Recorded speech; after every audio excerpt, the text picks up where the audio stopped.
ಅರ್ಥ ಆಯ್ತಾ?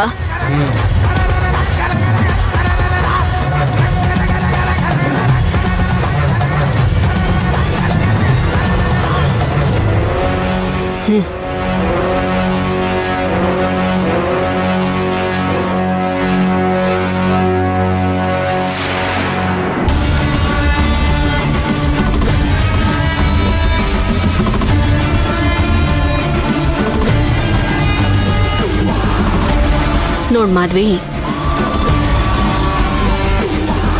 ನೀನು ನಾನು ಹೇಳ್ದಂಗೆ ಕೇಳ್ಕೊಂಡಿದ್ರೆ ನಿನ್ನನ್ನ ತುಂಬಾ ಚೆನ್ನಾಗಿ ನೋಡ್ಕೋತೀನಿ.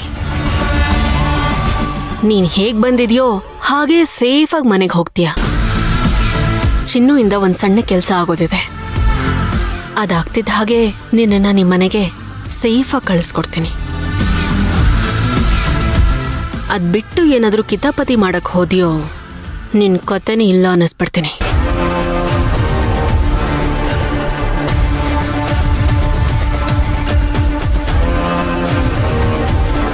ಏನು ಅನ್ನದಲ್ಲಿ ಚಿತ್ರ ಬರೀತಿದ್ಯಾ? ತಿನ್ನೆ.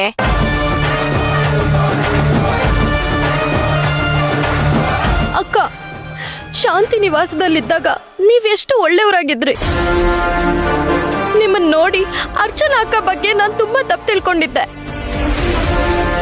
ನೀವ್ ಹೇಳ್ದಂಗೆಲ್ಲ ವಿಡಿಯೋ ರೆಕಾರ್ಡ್ ಮಾಡಿ ನಮ್ಮ ಮಾವನ ಕಳಿಸ್ದೆ. ಆದ್ರೆ ನೀವಿಷ್ಟು ಮೋಸ ಮಾಡ್ತೀರಾ ಅಂತ ನನಗೆ ಗೊತ್ತಿರ್ಲಿಲ್ಲ ಅಕ್ಕ. ಗೊತ್ತಿದ್ರೆ ಏನ್ ಮಾಡ್ತಿದ್ದೆ?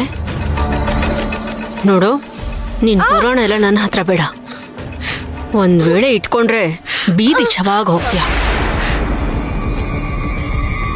ತಿನ್ನು ಬಾರೆ.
ಎಲ್ಲಿ?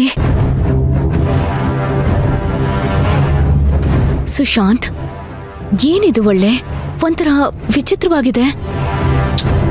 ಕಾರಲ್ಲಿ ಬರ್ಬೇಕಾದ್ರೆ ಹೇಳಿದ್ನಲ್ಲ, ಇದು ಬರೀ ಫ್ಯಾಕ್ಟ್ರಿಗಳಿರುವಂತ ಗೋಡೌನ್ ಇರುವಂತ ಜಾಗ. ಇಲ್ಲಿ ಬರೀ ಸ್ಟಾಕ್ ತೆಗೆಯೋದು, ಸ್ಟಾಕ್ ಇಡೋದಕ್ಕೆ ಮಾತ್ರ ಯೂಸ್ ಮಾಡುವಂತ ಜಾಗ. ಅದು ಬಿಟ್ರೆ ಜನಗಳು ಇಲ್ಲಿ ಓಡಾಡೋದು ತುಂಬಾ ಕಡಿಮೆ ಇದೆ. ಹೌದು, ಕರೆಕ್ಟು. ಅಲ್ಲ, ಹುಡುಗಿಗೆ ಸ್ವಲ್ಪನೂ ಸೆನ್ಸ್ ಇಲ್ವಾ? ಬರ್ತಿದ್ದ ಹಾಗೆ ಈ ಜಾಗ ಏನೋ ಒಂಥರ ಇದೆ ಅಂತ ಗೊತ್ತಾಗ್ಲಿಲ್ವಾ? ಛೇ, ಏನಾಯ್ತು ಏನೋ ಗೊತ್ತಾಗ್ತಿಲ್ವೇ? ಇಲ್ಲಿ ಯಾರನ್ನಾದ್ರೂ ಕೇಳೋಣ ಅಂದ್ರೆ ಯಾರು ಕಾಣಿಸ್ತಿಲ್ಲ.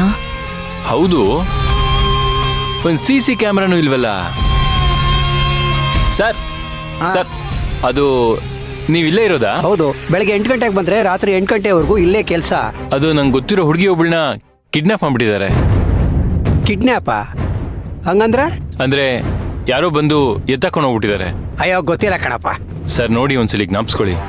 ನೀವು ಇಲ್ಲೇ ಇರೋರು ಅಂತ ಹೇಳ್ತಿದ್ದೀರಾ? ನಾನೇನು ನೋಡಿಲ್ಲ.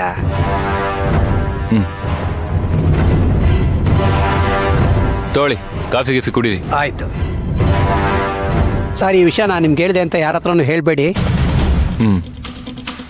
ಯಾರೋ ಒಂದಿಬ್ರು ಬಂದು ಹುಡುಗಿನ ಗಾಡೀಲಿ ಎತ್ತಾಕೊಂಡು ಹೋಗಿದ್ದನ್ನ ನಾನು ನೋಡಿದೆ.